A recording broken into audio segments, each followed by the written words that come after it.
The Bristol Museum decided to put on a Christmas exhibition this year because it complements our Civil War exhibit. The reason being, obviously the Civil War was in the 1860s, and we've set our Christmas as a Victorian Christmas in the 1880s, kind of happening right after everyone got home from the war. When, families woke up on Christmas Day, kids would see their stockings or see what was under the tree for them, but then people wouldn't necessarily get together in their own homes with their family. There were things called Christmas festivals, which were hosted by every church in town every year, and then people would normally go to that instead of, like we do, congregating in our relative's house or something like that.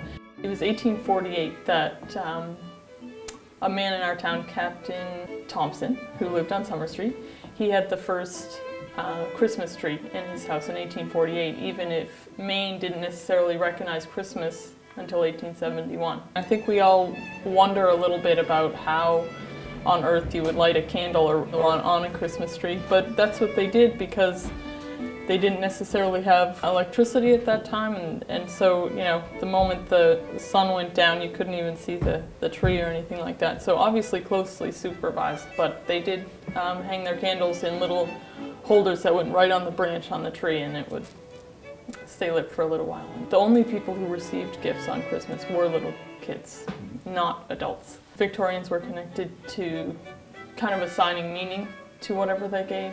If you look around at these board games and things over here, I mean, those were popular games, but you can still see that they were kind of handmade. People would hear about a game and perhaps start making the actual pieces for the board game, months ahead of time, and then give, their son or daughter whatever game they made over the year. And then children would receive more presents when I believe it was in the 1860s anyway, that they started having a Santa Claus actually arrive at these festivals. And the first Santa Claus in Kennebunk was played by a man named John Clement Lord, who was a Civil War veteran. So he arrived back from war and he dressed up, drink as well as cooking, and there's a rum cakes that used to be served. So turkeys, hams like we have over here, fruit if they had it, vegetables, every single piece of food that you could think of. It was usually described as kind of an overflowing buffet of food, which is kind of, it's nice to think of.